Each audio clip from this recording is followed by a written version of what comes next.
China donates anti-epidemic medical items to help Gambia fight against coronavirus. Fishmongers in Banjul are seeking help with their deplorable condition of the seaside.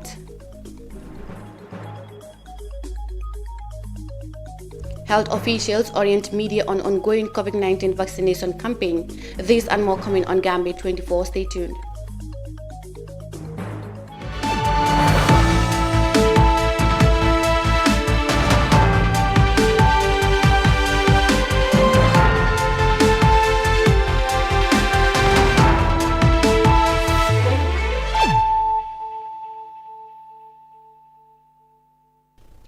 Good evening, you're watching Gambia 24 News with me, Mariama Cham, and thanks for joining us.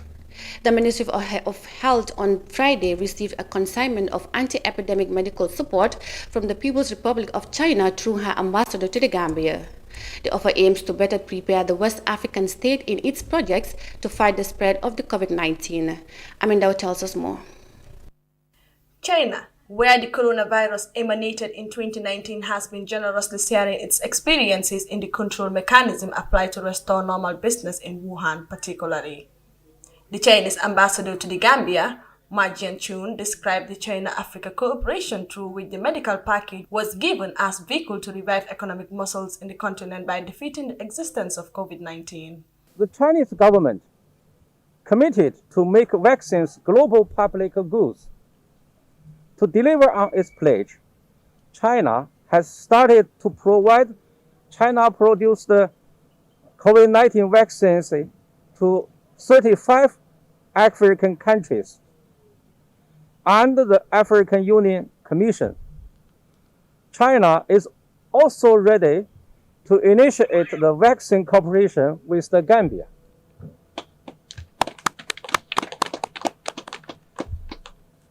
Honorable Minister, ladies and gentlemen, to help African countries fight against the pandemic and bring the economy back on track is top priority for China-Africa cooperation at the current stage. Ambassador Jianchun has always been in the front line to hand over every medical package from China to the Gambian government, the latest of which he said is meant to alleviate poverty. China is willing to strengthen exchange and cooperation with the Gambia in the field of poverty alleviation by sharing useful practical concepts and experience in order to advance the vigorous development of the poverty alleviation cooperation of the two countries. China will continue to provide support and assistance within its capacity and in accordance with the needs of Africa.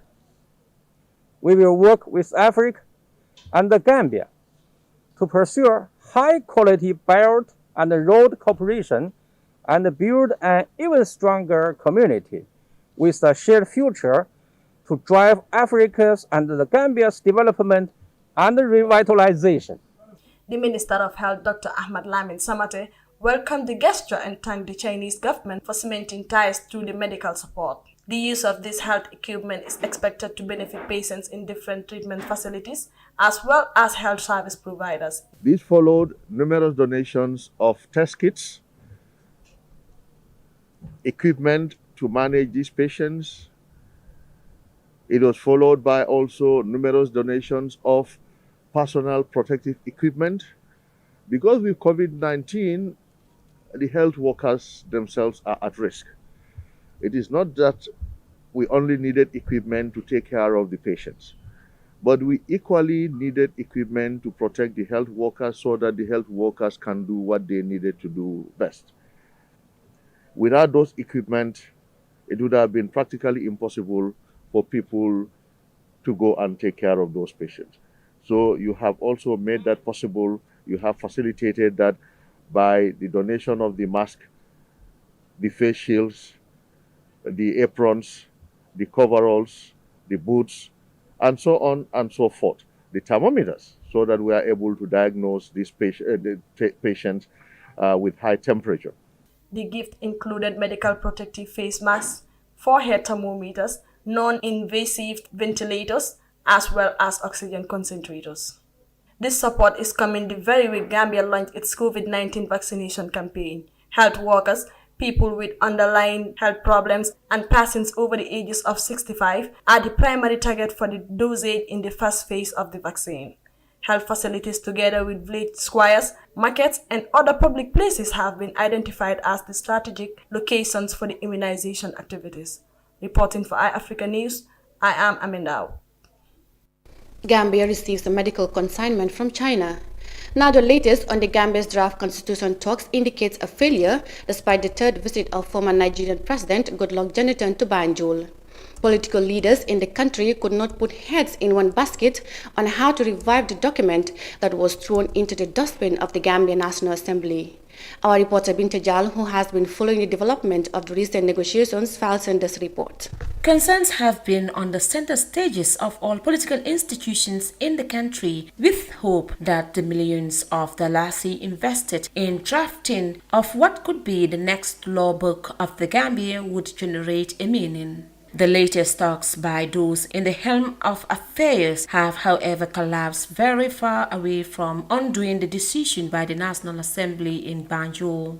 The two-day negotiation started on Wednesday was only good enough to have the stalemate in history books. iAfrica was compelled to ask the politicians what would be the next for Gambia on the build-up to a new constitution. Mai Ahmad Fati, leader of the Gambia Moral Congress, gave a historic description of the situation at hand. No, it appears our proposal is gaining weight, that we should allow the citizens who are sovereign to have a direct impact through direct participation at an elections on the question of retroactivity. There appears to be an impasse, an obvious impasse among the stakeholders on the issue. But we need to move beyond that. And since we represent Gambians, but it would be proper for the citizens themselves to speak on the issue directly without we, the political interlocutors. And that is why the prevailing view now that seems to gain maximum weight is to move beyond where we are and allow the citizens to make a direct decision on the matter at the suffrage, at the elections. A referendum organized for that purpose. The stance of the Gambia Democratic Congress, Mama Kande, is hopeful on the need to return the constitutional affairs to a team of legal experts similar to the Constitutional Review Commission that drafted the document at hand. So far we are still giving it a chance for the next 2-3 weeks. And the proposal is that they're going to put up a team of experts in legal matters. And then from there they will advise the way forward, how we can maneuver to make sure that we go to referendum for this draft constitution. It could be recalled in September 2020 that the passage of the landmark bill to replace the Gambia 1997 constitution was defeated shortly after the first reading at the National Assembly in Banjul. The view of 23 lawmakers against the bill, despite the support of 31 parliamentarians, was enough to call off hopes to a referendum earlier this year. With presidential elections drawing ever closer, it is unlikely that a breakthrough will emerge to dictate a 2-term limit for the occupant of State House in this traditional term of the current president. Reporting for iAfrica TV News, Binta Jallo. Another negotiation to revive the draft constitution failed. Now Fishmongers at the seaside in Banjul called on relevant authorities to help with some basic amenities such as running water and toilets. The women decried the horrible conditions they are facing with daily. Binta Fati has the rest of that in this report. Even though some progress has been registered by the government of the Gambia, more people continue to suffer from lack of basic amenities such as electricity and water supply, amongst other basic amenities in the country, and fishmongers are no exception to these common challenges. At the capital city, dozens of fishmongers, most of whom are women, work from dawn to dusk to make ends meet in an unprotected and unhygienic environment. This, according to the mongers, is alarming and needs proper resolutions from the government.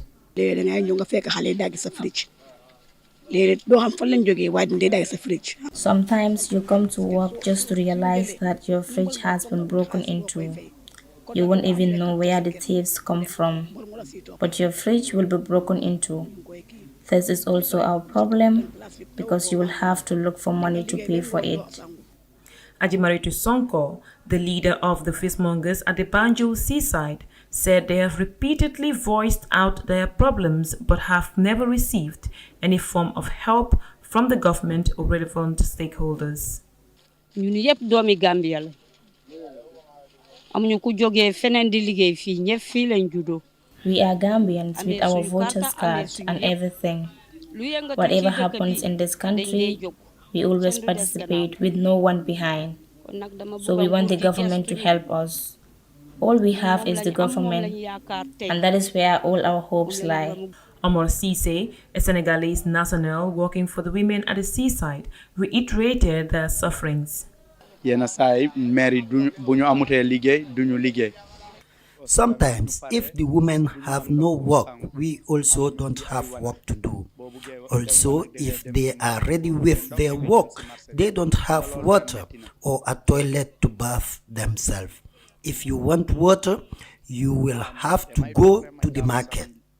Despite forming 2/3 of the country's workforce and 51% of the population, women across the country continue to battle heavily with challenges that hinder their development. These deplorable problems, according to the Fishmongers, could be solved if more care is accorded to them. Reporting for iAfrica TV News, I am Binta Fati. Fishmongers there in Banjul call on authorities to help with basic amenities. Now, the month of March is dedicated to celebrate the achievement of women in their struggles to carry their part in national development.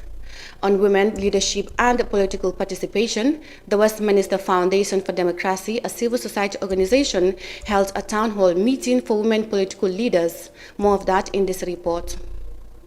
The town hall meeting gathered women parliamentarians and lady councillors to share their struggles in acquiring their political positions. Several organizations around the world are fighting for the strong participation of women in taking leadership roles and being key decision makers in politics. In most cases, these women politicians face many challenges such as insults, calling of names and discouragement from their fellow women. Fatou Jallow, lady councillor of Brikama Area Council, says vying for a leadership position is always a challenge. If you want to be a leader, you have to take everything. Because in the Gambia, it's very serious. Gambians have to change their lives, especially Gambian women. We have to change our attitude in the way we approach our fellow women. If you want to be a leader for a position, it's always a problem in the Gambia. Nothing but we the women. We don't want to see our fellow women prosper. We can dance and clap and buy asobis, do everything for men. Even take your financial support and give it to men than to give it to your fellow women. To Fatoumata Tumanjai, Nam for Banjul South, many women activists don't support women when they are needed. Tumanjai expressed her determination to pave the way for the younger generation of women to embrace leadership roles in the Gambia. There can never be a successful progress in development when half of the population are left behind. And who are those half? They are us, the women, and more so the young women amongst us. As a lawmaker, I pledge as the theme of 2021 to ensure that women take leadership, not only to take leadership, but to pave the way to make it easier for women to take leadership. And my pledge is to take the burden on myself to make sure that that brunt remains on us for the younger generation to have an easy path along the way. The country rep of Westminster Foundation for Democracy, Madi Jobate, argued that more women are needed in decision-making processes, but quick to note that the reverse is the case in the Gambia, as the representation of women in vital institutions are low. There are only 3 elected women in our National Assembly. Banjul, as the capital city, has only 1 elected lady councillor. Brikama Area Council, probably the biggest council, has only 4 elected women out of 28 councillors. So that goes to show women are limited in number in centers of power, in decision making, institutions that decide the distribution of resources, the provision of services, and the protection of rights. Rising women leadership in Africa reflects an encouraging global trend. However, only 14 countries in the world have 50% or more women in their cabinet and decision-making processes. Reporting for iAfrica News, this is Mariama Cham. That story by myself on women leadership in politics will take us to a short break, and we'll be right back with the rest of the news. Stay with us. Hello! There's a new update from your favorite GSM operator, AfriCell. For all of you that have struggled to buy cash power beyond $7,000, AfriCell has done it again. The limit to buy cash power is now up to $30,000. Oh yes, $30,000. Buy all the cash power you want from your AfriMoney account by dialing *777#. Where AfriCell goes, nobody dares to follow.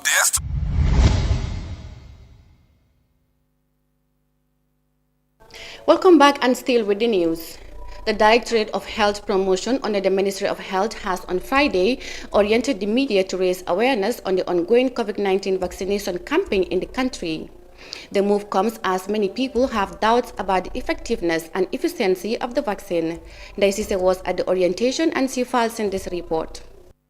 The COVID-19 pandemic has caused great disturbance to the entire globe, as no nation has been spared by the virus. Since the development of the COVID-19 vaccines, governments around the world are putting in efforts to make sure their population is safe from the deadly virus by taking the vaccine. As many people in the Gambia, like other countries, cast doubt over the effectiveness of the vaccine, the Directorate of Health Promotion orientated journalists on how they can play an essential role in sensitizing the masses. The Director of Health Promotion and Education, Mamadou Njai, said the health sector experienced a similar situation when the meningitis outbreak hit the country, as people at the initial stage refused to take vaccination. In 1997, when we were about to start, when there were meningitis outbreak in the upper end of the country, people refused to be vaccinated when we introduced it.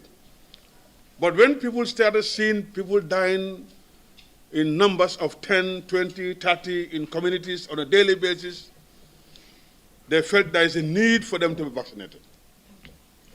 And the demand was created, and I would say I was part of the people who they were running after for us to go to their communities to vaccinate them.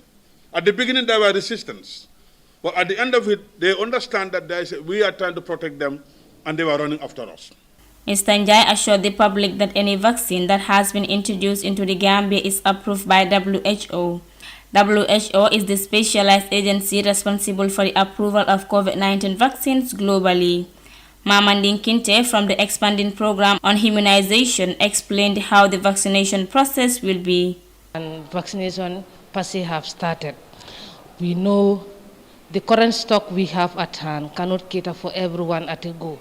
So as a ministry, as a program, we've developed priority groups. And among these priority groups, we intend to vaccinate first our health workers, simply because we know health workers need to be protected. And for us to continue services at our health facilities, we need to vaccinate health workers. And we don't also want health workers to be source of infection for the population. We want anyone that visits the health facility is safe and sound. So they will be our number one priority. And from there, we'll vaccinate people with comorbidity. These are individuals that have either diabetes, cancer, or any other form of non-communicable disease. The vaccine will cover 20% of the Gambia's population. 2 doses of the vaccine will be given to each beneficiary with an interval of 8 to 12 weeks for optimal immune response. The country intends to vaccinate both citizens and non-citizens residing in the country so as to mitigate the spread of the virus. The World Bank and other partners volunteer to finance the cost of another 40% vaccines to cover the remaining population. Reporting for iAfrica News, I am Daisy. The Health Directorate earlier oriented journalists on the ongoing COVID-19 vaccine. Now to matters of the TRRC. Former Minister of Foreign Affairs Lamin Kababajo was the latest top official to testify on the killings of the West African migrants in the Gambia in July 2005. Kababajo told the commission that the letter he sent to his counterparts in Ghana was a false statement that was fabricated to cover the government of the Gambia. Amindawa reports. Since the hearings on the West African migrants commenced on the 24th February, more witnesses continue to testify on the 2005 massacre. Testifying on the execution of the migrants, the then Foreign Minister, Lamin Kababajo, told the Commission that he felt very embarrassed and deceived for sending a false letter to his Ghanaian counterpart. You agree completely that the story you gave was completely false.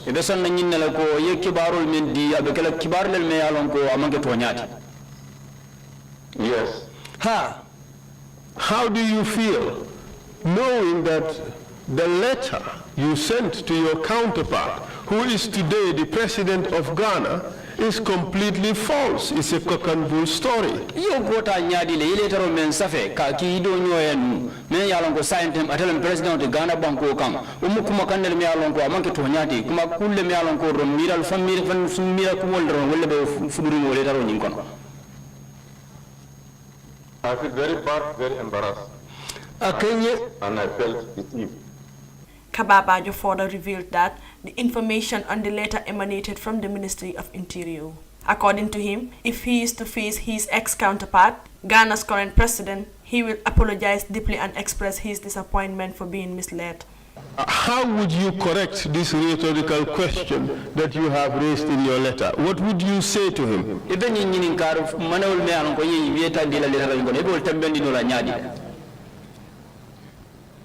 Only to deeply apologize to him.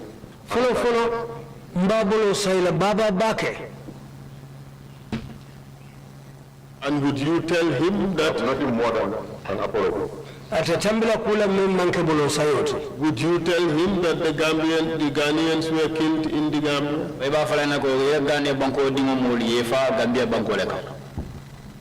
Indeed, of course, I would. Would you tell him that former President Yahya Jammeh caused their execution?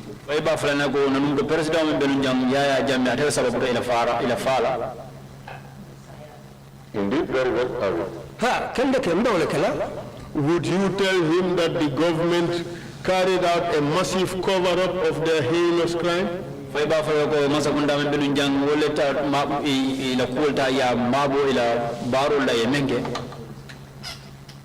Yes, I will tell him that I'll now go further to express my own disappointment about the whole thing for being misled.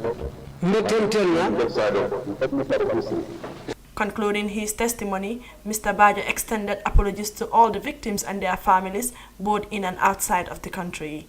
The government of the Gambia tried to cover up by saying that the executed migrants were mercenaries. However, so many witnesses, including the killer machine of former President Jammeh, described the accused mercenaries as migrants, as they were not carrying anything terrifying such as weapons. Reporting for iAfrica News, I am Amindao. That TRRC report by Amindao will bring us to the end of Gambia 24. Thanks for watching. I am your presenter, Mariama Cham. Have a good night and a great weekend ahead.